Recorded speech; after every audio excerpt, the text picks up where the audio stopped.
ప్రభునందు ప్రియమైన దేవుని బిడ్డారా, ప్రభువైన యేసు నామమున మీకు శుభములు. జీవముగల దేవుని కృపావర్షం మీపై సమృద్ధిగా కురియునుగాక. ఈ దినం అనగా జూలై నెల 30వ తారీఖు 2025 బుధవారం హోలీ ట్రింటీ చర్చ్ మినిస్ట్రీస్ వారు అందించు అనుదినమన్న. ఈ దిన మన ధ్యానాంశం విశ్వాసంలో ఎదగటం. దేవుని వాక్యం చదువుకుందామండి. యాకోబు పత్రిక 1వ అధ్యాయము 4వ వచనం. మీరు సంపూర్ణులను అనునాంగులను ఏ విషయంలోనూ కొదులేని వారు అయినట్లు ఓర్పు తన క్రియను కొనసాగింపనీయుడి. దేవుడు తన పరిశుద్ధ వాక్యమును దీవించునుగాక.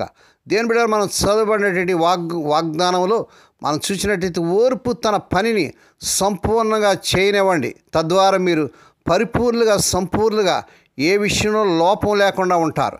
ఇక్కడ ఓర్పు అనేది ఒక వ్యక్తి యొక్క విశ్వాసం మరియు సహనం యొక్క పరీక్షల్లో వారిని పరిపక్వం చేయడానికి మరియు సంపూర్ణంగా చేయడానికి పనిచేస్తుంది.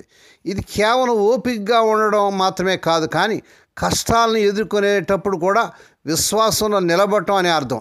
ఈ వాగ్దానం ఓర్పు యొక్క ప్రాముఖ్యతను మరియు అది ఒక వ్యక్తిని ఎలా సంపూర్ణంగా మారుస్తుందో వివరిస్తుంది. దేవుని బిడ్డ, మరి నీ కష్టాలు, సమస్యలు, మరి పరిస్థితులు, మరి అనానుకూలంగా, మరి వ్యతిరేకంగా ఉన్న పరిస్థితుల్లో దేవుని బిడ్డ నువ్వు ఓర్పును కలిగి ఉంటున్నావు. దేవుని బిడ్డ మనకు ఓర్పు చాలా అవసరం. ఓ సహోదరి తోట వేయడం ప్రారంభించిన తొలి రోజుల్లో వేకునే లేచి ఏదైనా మొలకెత్తాయా అని చూడడానికి కూరగాయల తోటడానికి పరుగున వెళ్ళేది. కానీ ఏవీ లేవు. వేగవంతమైన తోట పెరుగుదల కొరకు ఆమె ఇంటర్నెట్లో వెతికినప్పుడు విత్తనం మొలకెత్తు దశ ఆ మొక్క జీవిత కాలంలోని ఎంతో ప్రాధాన్యత ఉన్నదని ఆమె తెలుసుకుంది.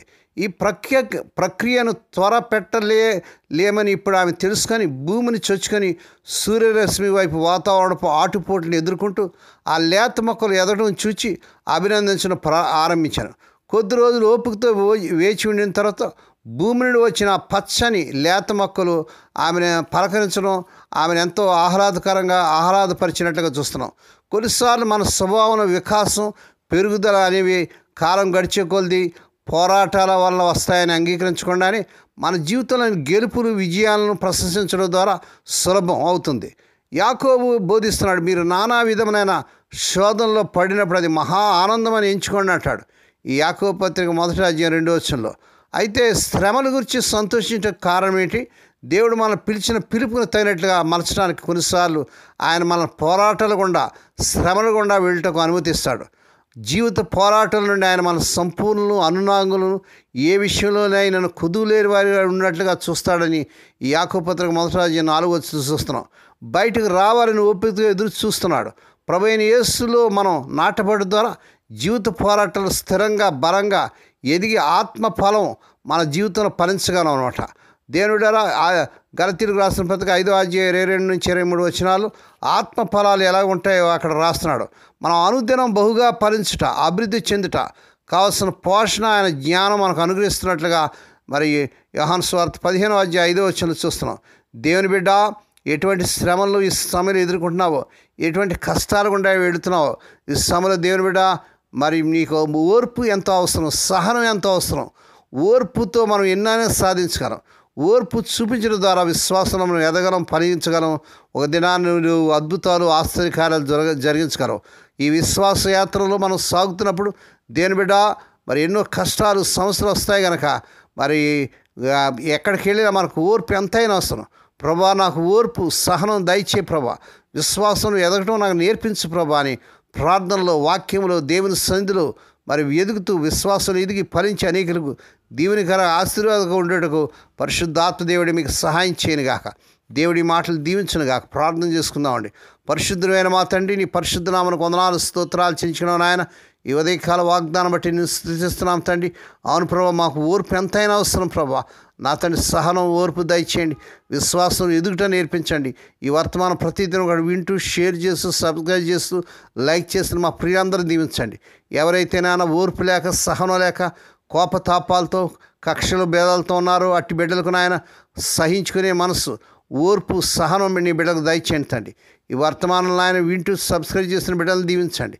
ఎవరైతే రోగాలతో కష్టాలతో వేదనలతో ఉన్నారో వారందరి పట్ల కృప చూపించి ఇప్పుడే కలవరి శివ రక్త ప్రభావం శిరస్సు మొదలు పాదం ప్రారంభం చేస్తున్నాం నాయన. స్వస్థత ఆరోగ్య విడుదల ప్రకటిస్తున్నాం తండ్రి. మా తండ్రి ఏ కుటుంబాలు అయితే తమ మరి మన బిడ్డలు నాయన మరి పుట్టినరోజులు వివాహ దినాలు శుభదినాలు జరుపుకున్న వారు అందరూ దీవించి మరొక సంవత్సరమైన దాయక్రీడను బిడ్డకు ధరిపించేసి వారి పట్ల నూతన కార్యం జరిగించుకున్న ఆయన. స్వదేశ విదేశాలు ఆయన ఉన్నత విద్యలు అభ్యసించి సరైన ఉద్యోగాలు లేక తిప్పబడుతున్న ఎవరి బిడ్డలకి ఈ నెలలో అద్భుతంగా వారు కోరుకునే మరి చక్కని అర్హత మించిన వారు జాబులు వచ్చినగాక. మా వివాహం కానీ ఎవరి బిడ్డలకు నాయన వారు కోరుకునే చక్కని సంబంధాలు కుదిరి వారి వివాహాలు ఘనంగా జరుగును గాక. మా తండ్రి ఆయా బిజినెస్లు వ్యాపారాలు చేస్తూ నష్టపోయి నాయన మరి ఎటు దిక్కు తోచని పరిస్థితులు ఉన్నారు. అటు వారి పట్ల కృప చూపించి వారి బిజినెస్ సంస్థను దీవించినాయన, వారి పాడి పంటను దీవించినాయన, వారు చేస్తున్న ఉద్యోగాలు దీవించినాయన, బలమైన కార్యం జరిగించండి, సమస్య నుంచి కష్టాల నుంచి విడుదల చేయండి ఆయన. ఈ దినమంతటాన్ని బిడ్డల చుట్టూ మీరు రక్తకం చేసి ప్రతి విధంగా కీడు నుంచి దృష్టి నుంచి ప్రమాదాలు తప్పించి క్షేమకరమైన ప్రయాణాలు దయచేయమని సమస్త మహిమాఘనత మీకే చెల్లించుకుంటూ స్తుతిస్తూ కొనియాడుతూ యేసయ్య పరిశుద్ధ నామన స్తుతించి గణపరిచి వేడుకొని ప్రార్థిస్తున్నాం తండ్రి. ఆమెన్. మన ప్రభువైన యేసుక్రీస్తు వారి కృప, తండ్రి అయిన దేవుని ప్రేమ, పరిశుద్ధాత్మదేవుని కన్యను సహవాసము సదాకాలం మీకు తోడేండి నడిపించి బలపరచునుగాక. ఆమెన్.